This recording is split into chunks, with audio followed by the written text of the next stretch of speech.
alive! It's alive! It's alive! I want to play a game.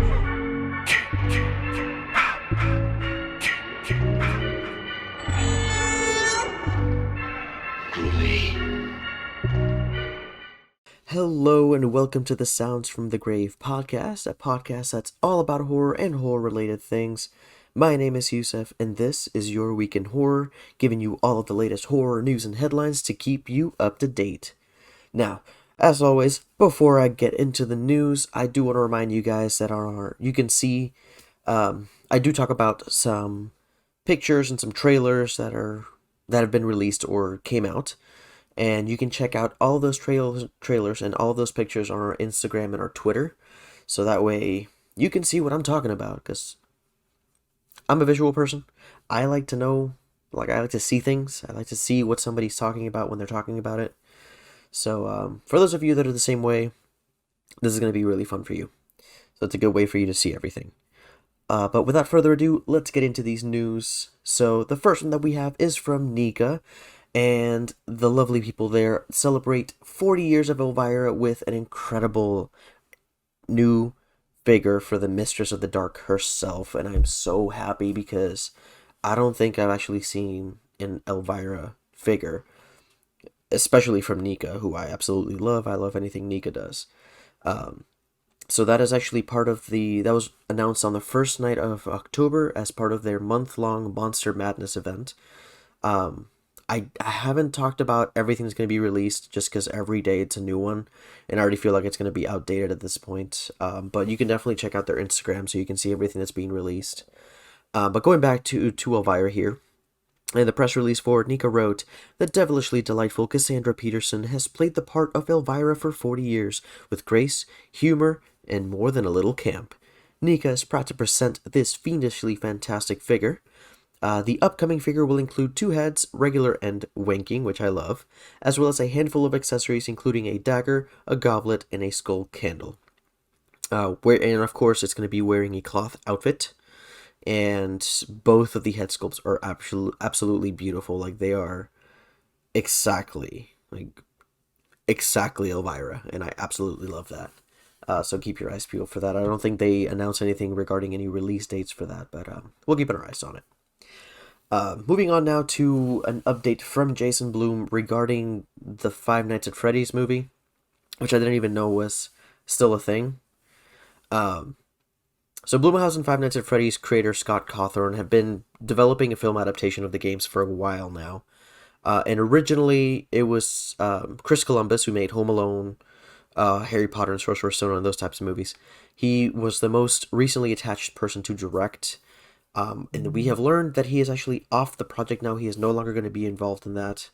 That is from Jason Blum himself. He told Collider last week. He also did say, "We've written multiple scripts, and we've got where we're threading a needle, which is doing justice to Five Nights at Freddy's and making Scott happy. I don't want to do something that Scott doesn't like. Let me say that a different way. I don't have the right to do anything Scott doesn't like. Basically, Scott has kind of like the equivalent of Final Cut, and it's taken longer than I hoped to get the right story." So that's interesting so far. So for now, we're going to keep our eyes peeled on that.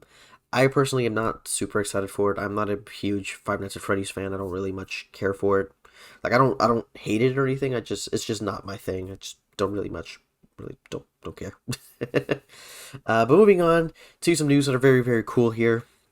Reebok and Vans and Adidas and all these companies have decided to go after every Nerd and Geek's wallet, mine included, to celebrate the November release of Ghostbusters Afterlife. Reebok has decided to announce an official partnership with Ghostbusters. So they're going to be releasing a full family footwear and apparel collection inspired by the Ghostbusters franchise. And Reebok has come back with actually a larger collection because they released a collection back in October of 2020. And so the various pieces of footwear draw inspiration from the original films, while other pieces are modeled off characters and themes featured in Ghostbusters Afterlife. So I have some pictures up on Instagram, I believe. If not, I will definitely be posting those. But these look really, really cool. It's called the Reebok X Ghostbusters Collection, and it's going to be available on um, Reebok.com/Ghostbusters and unisex sizing beginning on October 13th for the Reebok Unlocked members. After that, the collection is going to be globally available on October 15th, which is literally next Friday. For me, at least, because this episode is coming out on Sunday. So that's going to be really cool. But moving on to our next news.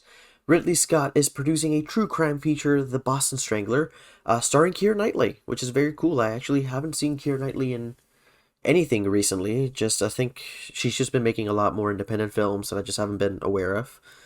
Um, but the true story of the Boston Strangler is coming to screen in an upcoming feature being produced by Ridley Scott for 20th Century Studios. It will be directed, actually, it's going to be written and directed by Matt Ruskin, who made Crown Heights. And like I said earlier, Keira Knightley is going to be set to star on that. This is from The Wrap. They detailed Knightley will portray Loretta McLaughlin, who was the first reporter to connect the murders and break the story of the Strangler. She and fellow reporter Jane Cole challenged the sexism of the early 60s to report on the city's most notorious serial killer and worked tirelessly to keep women informed. McLaughlin pursued the story at great personal risk and uncovered corruption that cast doubt on the true identity of the Boston Strangler. This sounds really interesting. I like Ridley Scott. Recently, he has not made the best decisions. I'm looking at you, Prometheus and Alien Covenant.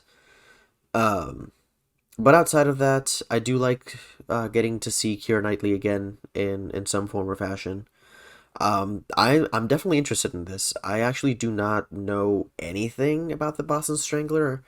I didn't even know that was a thing, to be honest with you. I like true crime. I'm not super into it, so that's probably why I didn't really study it that much. But funny enough, it's actually gonna, push me to study the Boston Strangler and just see what the story behind that is before I actually go see the movie. So kudos to you, Boston Strangler movie, for getting me interested in the story of that. But moving on to our next piece of news here, M. Night Shyamalan is going to be producing a mystery thriller, The Vanishings at Caddo Lake. So, we learned via Deadline that he will be producing a thriller titled The Vanishings at Caddo Lake, and it's going to be written and directed by Celine Held and Logan George, who made the movie Topside. The cast is going to include Dylan O'Brien, Eliza Scanlon, Lauren Ambrose, Eric Lang, Sam Hennings, and Diana Hopper. And, based on the synopsis here, the plot revolves around when an 8-year-old girl mysteriously vanishes on Caddo Lake. A series of past deaths and disappearances begin to link together, forever altering a broken family's history. So that's interesting. I like that. I like the idea of that. That's really all I know so far. We don't really have anything else of note to say on that, so we'll keep moving on here. These are really cool. So we got 4 new posters for Halloween Kills that are putting the spotlight on 3 generations of the Strode women. So we got brand new poster that features Jamie Lee Curtis, 1 new poster that features Judy Greer, another poster that features Andy Manichak, and then a 4th poster that get a group poster together, which is very cool. I like the whole design of the poster where they're kind of like cast in this orange flame color.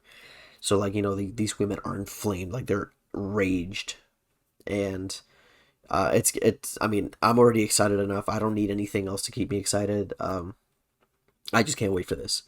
I like these posters. I wish I had room to put up more posters because I would love to get the Halloween Kills poster as well as this group poster of them, which would be very cool. But moving on, I am loving Kate Siegel so much this year. I love that she is getting some major recognition in the horror community. For those of you who don't know Kate Siegel, she was most recently in Midnight Mass, Mike Flanagan's new series, which if you haven't seen, I highly recommend you do. She was incredible in that series. She was also in Hush, Haunting of Bly Manor, and Haunting of Hill House, which are all terrific. I actually haven't seen Bly Manor yet. I know. I suck. I'm sorry. I need to watch that. But she is headed back to Netflix with this movie called Hypnotic, which is set to premiere on Netflix on October 27th. We got the first trailer for that, shared by Collider, and the synopsis reads, a young woman seeking self-improvement enlists the help of a renowned hypnotist, but after a handful of intense sessions, soon discovers unexpected and deadly consequences. I'm sold. I'm already sold. I don't care. As Kate Siegel is amazing. I love her acting. I love her, just like her whole vibe. So I'm just excited to see this. She's been amazing in Midnight Mass, Hush, and Haunting of Hill House, and I just can't wait for this. But moving on to weird news, the Universal monsters are heading to Fortnite, starting with Frankenstein's monster. So, because Fortnite apparently just will not die. It is the Michael Myers of the video game universe. It just refuses to die. Um, so Fortnite leaker Hypex, I don't know who any of these people are, dropped news that the creature will be the latest addition to Fortnite's library of skin.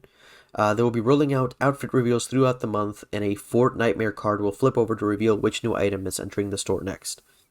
And it's all part of the upcoming Fort Nightmare event, which features a themed map and a mix of new skins featuring original designs and collaboration with Universal's monster movies.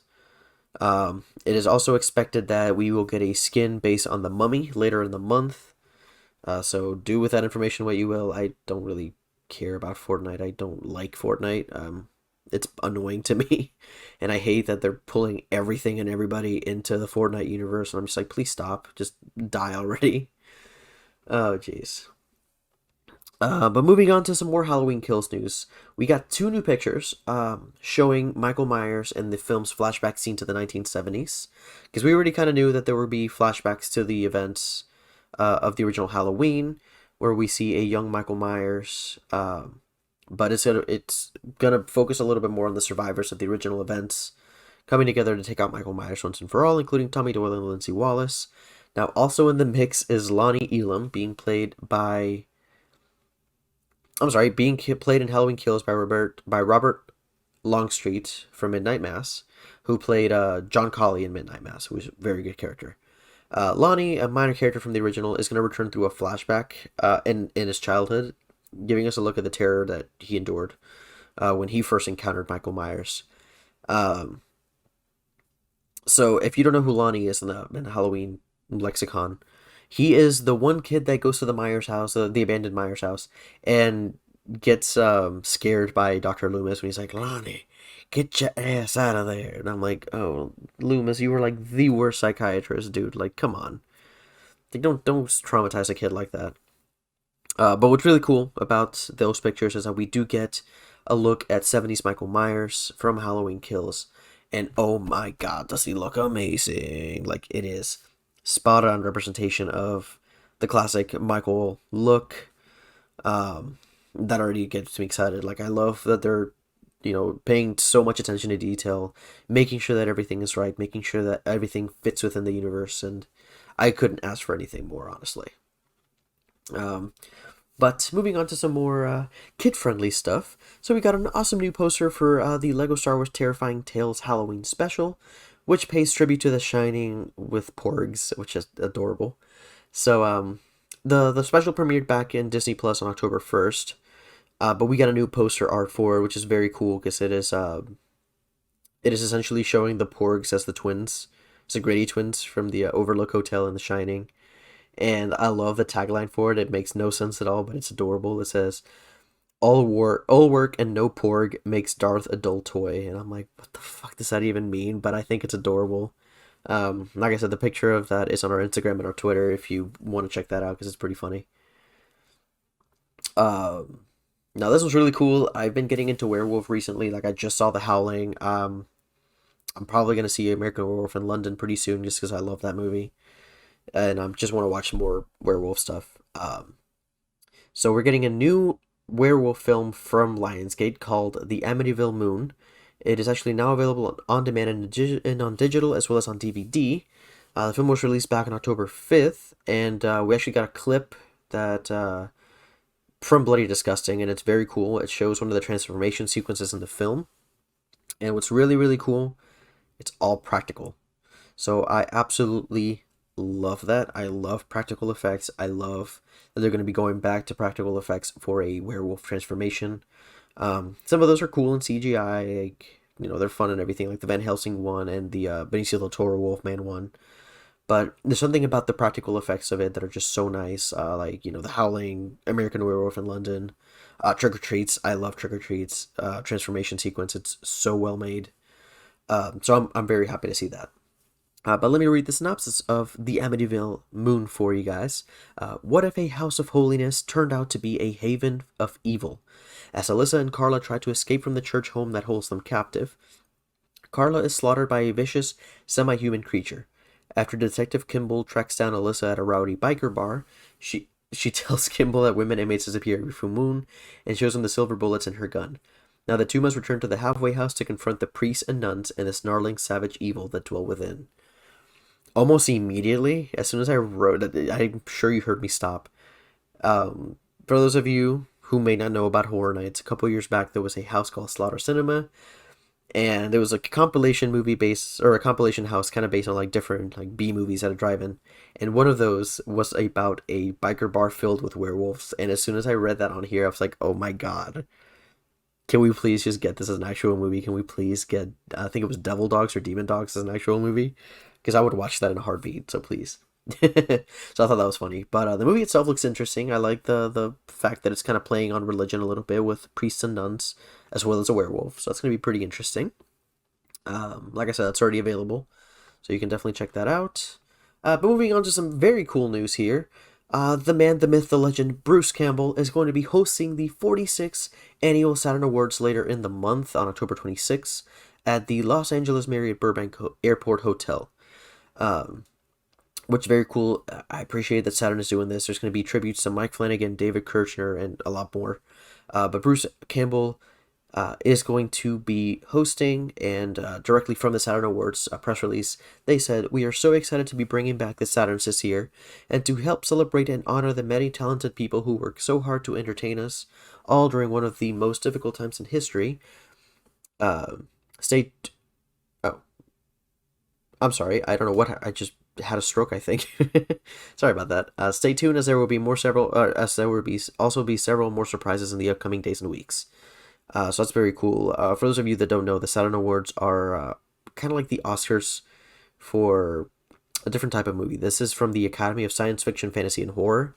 So Saturn finally gives recognition to films that I think get overlooked by the Academy of Motion Picture Sciences just because they are now like what fits the mold of an Oscar type movie, which kind of sucks. I hate that they do that. I think the only like big exception of that being Parasite and Silence of the Lambs. So at least those two get some recognition, but still, like I don't know. I think it's just because they're like, oh, that's too palatable for a regular audience. It's got to be something different. I'm like, come on, don't be like that. But anyway, a couple weeks back, I had talked about a prequel to Orphan titled Orphan First Kill, and now we have a little bit more news. We did get a actually, let me read back a little bit. It's been acquired for release by Paramount. We don't have a release date yet, but apparently it's going to be coming soon because we actually got the official MPA rating. So it's going to be rated R for bloody violence, language, and brief sexual content. I mean, it is Orphan. I wouldn't expect it to be like a PG-13 movie. I want this to be an R-rated movie, and it deserves to be one.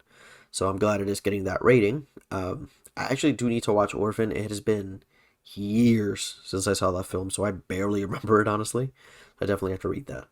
Or watch that, sorry. Moving on to some amazing news. Like, Kate Siegel and Mike Flanagan is killing it as well. Coming straight off of Midnight Mass, Netflix announced that they are partnering again with Mike Flanagan, developing a series called The Fall of the House of Usher. So it's going to be based on Edgar Allan Poe's stories, and that is amazing. So the limited series from Intrepid Pictures is based on multiple works from Poe. So this actually marks the 5th series for Mike Flanagan and Trevor Macy over at Netflix, because they've done Haunting of Hill House, Haunting of Bly Manor, Midnight Mass, and the also upcoming series called The Midnight Club. So Jesus Christ, that's ridiculous. I'm loving that Mike Flanagan is getting some recognition. He's really, really talented. He's an incredible director, so I'm excited for that. So they have ordered 8 episodes, and actually Flanagan and Michael Fimignari will each direct 4 episodes. So that's a nice little ratio of half and half, which I appreciate. I actually don't know who Michael Fimignari is. That means it's time for me to do some studying and let's see what this is about. But if you are like me and you're a fan of Edgar Allan Poe, this is definitely a show to watch. To keep an eye on. But we'll be keeping it in the Netflix realm here. We did get a trailer for Netflix for season 2 of Lock and Key. So we got a new art and a full trailer for the second season, which creates brand new keys that up the ante in the battle between good and evil. The brief synopsis of the series. The series follows the Locke siblings and their mother who move into their ancestral home, which they discover is full of magical keys that may be connected to their father's death. In season 2, with danger lurking closer than they know, Tyler, Kinsey, and Bode unlock more family secrets as they dig deeper into the power and mystery of the keys. That sounds really cool. It's a very good, like, kind of a gateway horror. It's not like in your face, like all over the place horror. It's very much kind of a gateway, like I would say, like, for your teens, like, for like 15 or 16-year-olds, it will be fun. It's very good. So yeah, it looks very good. I've seen like I think I saw the first season. I don't remember. It's been a while. I need to rewatch it. Actually, I just don't have time anymore. It sucks. But we did get a new trailer, or I think the first trailer. I don't know if it's the new or the first. But we got a trailer for Paranormal Activity: Next of Kin, which is kind of the like the reimagining, I guess. So we got a new trailer and a poster, which has a screenplay from Christopher Landon, who made Freaky and Happy Death Day, which is already a good sign. Both of those movies are incredible. And it's going to be directed by William Eubank. So I'm not a huge fan of found footage films. I particularly don't love them. I just think it's just like I don't like the shaky cam style. It just gives me motion sickness, a little bit of nausea, so that's why I don't think I like it. But the actual stuff that we see in this looks very cool. It reminds me of Roanoke, and it also reminds me of Outlast 2, because it is kind of like that small, like, farmer rural town where everything just seems to be off. But the synopsis reads, a documentary filmmaker follows Margot as she heads to a secluded Amish community in the hopes of meeting and learning about her long-lost mother and extended family. Following a string of strange occurrences and discoveries, she soon realizes this community that welcomed them into their home might be hiding something sinister. So that sounds really cool. Now, the movie itself is set to stream on Paramount Plus on October 29th, only in the US, which kind of sucks, just because, like, I don't have Paramount Plus, and I'm like, do I really want to get Paramount Plus for Paranormal Activity? Like, is that really the thing that, like, convinces me to buy it? I don't know yet. Um, I'll have to wait for somebody that does have Paramount Plus to see it and let me know how it is. But moving on to some Simpsons news. So we got some new images for the new Treehouse of Horror 32 at this point. So this fall's episode will carry 5 stories instead of the typical 3. And one of the segments from this year looks like it honors Edgar Allan Poe and Vincent Price, who's going to be voiced by Maurice LaMarche. In the short, Price reads Maggie the Telltale Bart, which is a clever spin on the Telltale Heart. Now some of the emails, Jesus Christ, I can't talk today. Some of the images reveal that one of them is going to be a parody of Parasite from Bong Joon-ho, and another teases Bambi's Revenge. I love the look of the Parasite kind of parody thing. It looks very funny. I haven't seen Simpsons stuff in a long ass time. Like I just can't. It's too much. But I usually tend to watch the Treehouse of Horrors. Those are always pretty entertaining. So I'll take a look at this one and see what it's like. Now this is one that's good, but also very, very not good. Because we got 3 new clips from Halloween Kills about Laurie Strode and Tommy Doyle. That's really all I'm gonna say, just because I didn't even see the clips. I don't want to see the clips, because I've heard they're kind of spoilery. So I am not gonna look at those. I recommend that you do not. I would wait until, like, I would just wait for the movie at this point. Like, I don't want you guys to have to see that. So yes. That's all I'm going to say. The 3 new clips got released. If you want to see them, go see them. I'm not going to see them. I don't even want to talk about them because I don't want to spoil anything for anybody. But if you do, by all means, be my guest. Go do what you want to do. But moving on to some very cool kaiju news, because I love kaijus. Toho is bringing back a 4K restoration of the original Godzilla to movie theaters this November. So Toho, to celebrate this 67th birthday of Godzilla, he can retire now. He can get Social Security. They're going to be bringing the original classic back to theaters in November. The press release announced Toho International Inc. is excited to announce a Jesus Christ, a Godzilla-sized 67th birthday celebration November 3rd, kicking off with a world premiere of the 4K remastered original Godzilla film released in 1954. Alamo Drafthouse Cinema will be hosting a nationwide world premiere of the 4K remastering of the classic 1954 Godzilla film. Which is, it's cool. I just wish in Florida that we had a Alamo Drafthouse close by. It might be hosted by one of our local theaters. I'm really hoping it does. I would love to see a classic film like this, like Godzilla, in the movie theater. Sorry, I couldn't think of the word. So it's going to be held in the flagship theaters, like in New York, Los Angeles, and San Francisco. And as well as that, throughout the first half of November, Alamo Drafthouse will also screen fan-favorite kaiju classics like Godzilla vs. Ghidorah, Shin Godzilla, and a double feature of 2 Heisei-era classics from the 80s that have never been shown theatrically in North America. So if you're a big Godzilla or kaiju fan, this would be a really good opportunity for you to do that and be able to see 2 movies that haven't been released in theaters. They've been released on home media. They're a little rare. So if you want to see those theatrically, I definitely recommend you do so if you have the ability to. But moving on to some very, very strange, some more weird video game news. Scream and Donnie Darko, the franchises, are going to be joining a time-limited event for Call of Duty Warzone and Black Ops Cold War. So it was leaked earlier in the week and then confirmed by the official Call of Duty Twitter account. Scream's Ghostface and Donnie Darko's Bunny will be joining the fray this month.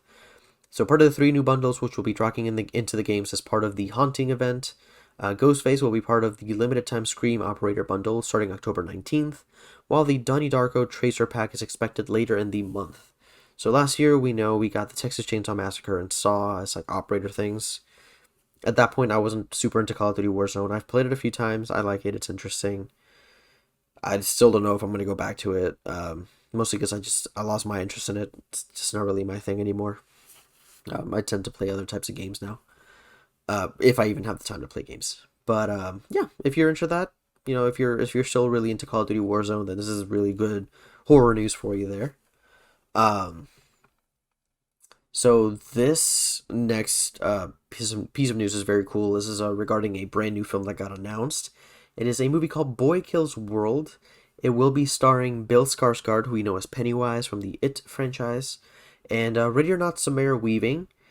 And here's what's really, really cool. It's going to be produced by Roy Lee, who produced It, Godzilla, The Ring, The Grudge, and Watcher. And it's actually going to be an action movie set in a dystopian fever dream that is gearing up to shoot in South Africa. Now, what is going to be very, very cool, outside of Roy Lee producing, it's also going to be produced by Sam Raimi. Very nice way to tie it into our Evil Dead month here at Sound from the Grave. I appreciate that. So the movie itself it sounds very cool. They have a little bit of info on some of what's going on in the film. So Bill Skarsgård will lead the cast as protagonist Boy, a deaf mute with a vibrant imagination. When his family is murdered, he escapes to the jungle and is trained by a mysterious shaman to repress his childish imagination and become an instrument of death. So again, I already said, attached will also be Samara Weaving from Ash vs. Evil Dead, Ready or Not, Mayhem, and Bill and Ted Face the Music. And also, martial arts expert Yayan Ruhian of The Raid will be the boy's mentor. That's going to be pretty cool. So part of what I believe is Deadline said this. Moore put together a detailed pre-visualization of the film's cinematic approach, which caught the eye of Sam Raimi, who will now produce the feature through his banner Raimi Productions, alongside Roy Lee of Vertigo Entertainment. So that's gonna be pretty cool. I'm a huge fan of Sam Raimi. I love the majority of the movies of his that I've seen. Um, and usually he's very good at picking which projects to be involved with. So I appreciate that. The cast for this looks pretty interesting. I do like Bill Skarsgård. I really liked him in Hemlock Grove. He was really good in that, and of course It. I haven't seen him in Castle Rock yet. I know he's in it. I just haven't had a chance to see that. Um, and I'm a huge fan of Samara Weaving. I love her in just about everything I've seen her in. She's amazing. I just love her. But moving on to our next piece of news here.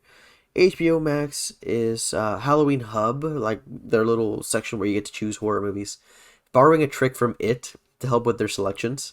So, if you're kind of like browsing around HBO Max, you're like, man, what do I want? I don't know what to watch. Like, what do I do?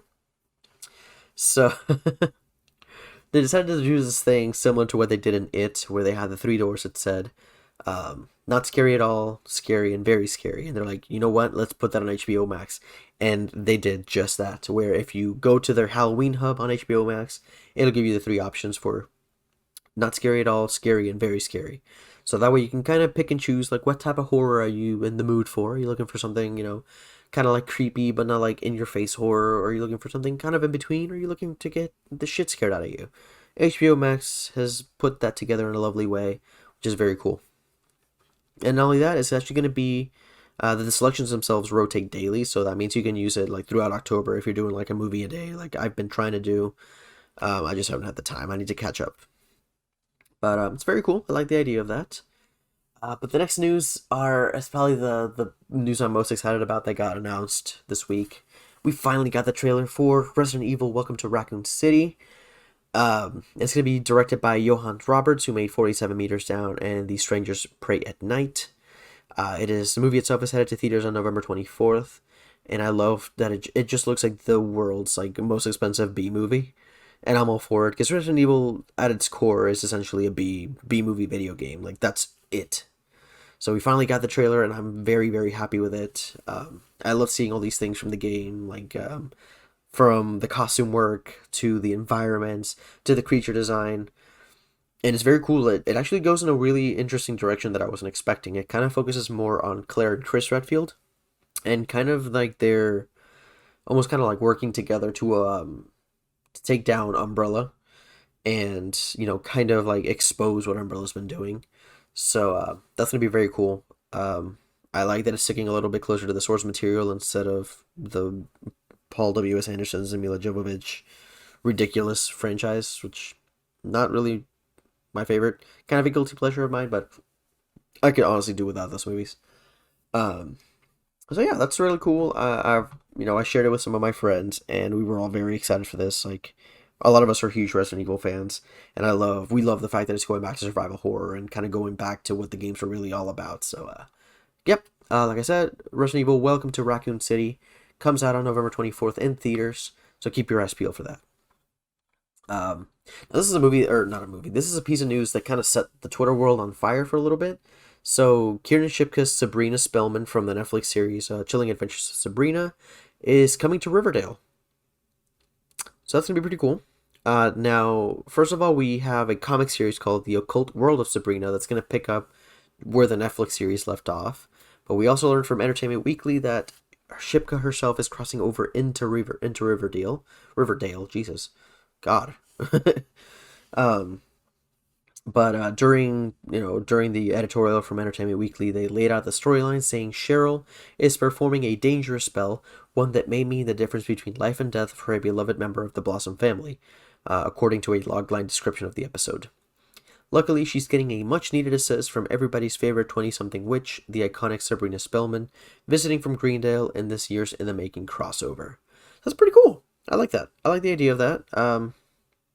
To be fair, and to be completely honest, I have never seen the Sabrina show yet. I have not seen it. So, I know y'all are over there lighting your pitchfork or lighting your torches and sharpening your pitchforks. I'm sorry. I know. Please don't come after me. I'm sorry. um, but moving on. This is very exciting news as well. David Bruckner's Hellraiser has been detailed by Hulu, and we got a some very insane news regarding the casting. So let me get into that. David Bruckner, who helmed Netflix's The Ritual, which is really interesting because Vanya and I did an episode on The Ritual a couple months back. If you want to check that out, I definitely recommend you do so. It was pretty funny. Um, as well as he actually directed little bits and pieces of VHS and Southbound, is directing the relaunch of Hellraiser for Spyglass Media, just set to be a Hulu feature film written by Ben Collins and Luke Piotrowski. Um, Now, the film itself has been fully detailed by an official Hulu press release, and they announced that Sense8 actress Jamie Clayton is actually going to be playing Pinhead. So we're going to be getting a female Pinhead. Going after that, the Hulu press release also said the film is being described as a loyal yet evolved reimagining of Clive Barker's 1987 horror classic. And we also learned that the incredible and amazing Clive Barker is on board as a producer, which is great news. I love the fact that he's going to be attached to this. It gives me a little bit more faith as to these people know what they're doing. They're going back to their source material. They're relying on the person who created these characters to really make sure that they get them right. And David Bruckner actually said in the press release, "It's been such an honor to have Clive on board to help support and shepherd us through the incredible universe he created so long ago. Combined with a fearless and committed cast, including the amazing Jamie Clayton, who fully embodies the role as the Hell Priest, we're aiming to create a very special new chapter in the Hellraiser legacy." And then Clive Barker said, "Having seen some of the designs from David Bruckner's new Hellraiser film, they pay homage to what the first film created, but then take it to places it's never been before. This is a Hellraiser on a scale that I simply didn't expect. David and his team are steeped in the story's mythology, but what excites me is their desire to honor the original, even as they revolutionize it for a new generation." I love that Clive Barker is attached to this. I love that he seems to be really excited for this film and for the project and for what direction the team is taking it in. So I appreciate that. It definitely gives me high hopes, really good expectations to see what they're going to come up with. But moving on to some more video game news, Stubbs the Zombie is heading to the Epic Games Store next week for free. So Stubbs the Zombie in Rebel Without a Pulse is a game from THQ Nordic and Asper Media. They released it just very recently. So the Epic Games Store is going to be having it for free for a week, starting on October 14th. So that's going to be pretty cool. They might get a little bit more free games there, because last year players were treated to Amnesia, Layers of Fear 2, Blair Witch, and Ghostbusters the video game remastered. So hopefully we'll get some new stuff, but if you want to get a physical version, or if you don't have a PC that can play it, like myself, because my PC is just for editing video and for editing podcasts. That's literally what I use it for. But the physical editions of Stubbs the Zombie are going to be releasing on October 26th for PS4, PS5, Xbox One, Xbox Series, and the Nintendo Switch. So keep your eyes peeled on that. But moving on to some very cool, very nice movie here that got announced from the Terrifier team. It is a brand new horror movie called Stream, and I love the fact that Daniel Harris is going to be in this. Daniel Harris from Halloween 4 and 5, as well as Halloween and Halloween 2, the Rob Zombie remakes. That's very cool. I am already sold on this. So it is a movie called Scream, and it's actually now funding through Indiegogo. So we actually got a clip from Stream on Bloody Disgusting, so you can see that over there on their website. And the cast itself is stacked with a bunch of familiar faces, including Jeffrey Combs from Reanimator, Daniel Harris, Tim Reed, Dee Wallace, the 80s mom that I absolutely love, Mark Holton, Felissa Rose, Daniel Roebuck, Dave Sheridan, Terry Alexander, David Howard Thornton, yes, Charles Edwin Powell, Bob Adrian, Sidney Malachi, Wesley Holloway, and Michael Levy. And the film synopsis read: when Roy and Elaine Keenan realize their family is drifting apart, they decide that something needs to be done. Roy forces his work to take a backseat, and they seize the opportunity to recreate a vacation from their past. A peaceful stay in a quaint hotel is just what they need, however, that is not what is in store for them. With 4 deranged murderers patrolling the seemingly mundane halls, the odds are definitely not in the Keenan's family favor. Roy must fight for his life and those of his family as their simple weekend getaway truly turns into a vacation to die for. Holy shit. This movie it sounds incredible. I really want to see this. This is like one of the most stacked horror casts I have ever seen. Obviously, we all know that the hype for Terrifier 2 is through the roof, considering how incredible the first Terrifier was. And, I'm showing a good amount of respect for the team behind both films. Um, and I'm excited that they're going to continue working on horror and working on more films. And something like Stream definitely sounds like a very good next step into their, into like getting used to the horror scene and being a major part of it. So I definitely like what they're doing here. Um, but our last news of the week, probably the weirdest news that I have on here outside of the whole Fortnite thing. Um, Kylie Jenner is launching a Nightmare on Elm Street cosmetics collection for Halloween. So Kylie Jenner announced a partnership with Nightmare on Elm Street to create the spooky Kylie X Nightmare on Elm Street exclusive collection, which is going to be launching on Tuesday, October 12th, 2021, just in time for Halloween. The collection includes a pressed powder palette with 12 Freddy-inspired shades, along with a lip lacquer set, limited edition slashes, and a lip and cheek jelly stain. Whatever that is. I don't know too much about makeup. Um, Funny enough, Vanya, if you are hearing this, I'm sure you already know about this. If you don't, well, now you do, and I know you're going to get very excited about that. So, yes, this is very cool news for those of you that are into it. Like I said, it's not really my bag. Um, but for those of you that like it, this is a pretty rad piece of news.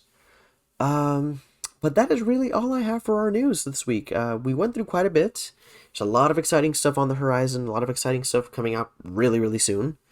Um, so I can't wait for a bunch of this stuff to come out or be released and everything. But like I said, that's really all I have. Let me do some basic housekeeping here. So we are obviously the Sounds from the Grave podcast. So we do a bunch of horror-related stuff, horror-related news. Right now we are actually in the middle of our Evil Dead month, where we're going to be doing a retrospective on the entire the entire Evil Dead franchise from Evil Dead 1, Evil Dead 2, Army of Darkness, and the Evil Dead 2013 remake. So far, we've only released the first episode yet, so far. So please, we would love for you guys to check that out. And if you want to talk about it with us, just let us know, like reach out to us. And we would love to have you on there. By the time this comes out, you'll actually get Evil Dead 2 episode tomorrow. Or on Monday in this case, if you're listening to it a little bit later. So definitely check that out as well. We actually have a special guest for that one. And we went full Evil Dead nerd on this because it was amazing. It was a really fun time talking about Evil Dead 2. And then keep your eyes and ears peeled for next week's 2 episodes. So we're going to do Army of Darkness, and after that we're doing Evil Dead 2013. And we also have a spooky surprise coming out on October day, or October night, something like that, for October 31st, for Halloween. We have October. What did I just say? Did I just say October day or October night? Oh dear Lord. What is wrong with me? I'm questioning my life right now because of that.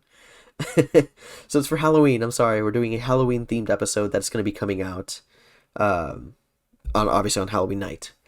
So keep your eyes peeled for that too, or your ears peeled. But that's really all I have for the upcoming stuff that we're doing. I really want to thank you guys so much for all the support. You have been incredible. The love that you've shown us is incredible. So thank you so much for that.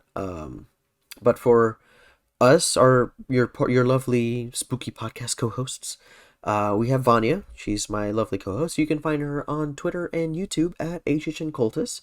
She posts a lot of horror stuff, horror-inspired makeups, Halloween Horror Night stuff, goth culture. So if you're into that stuff, definitely check her out. Show your support for my amazing co-host.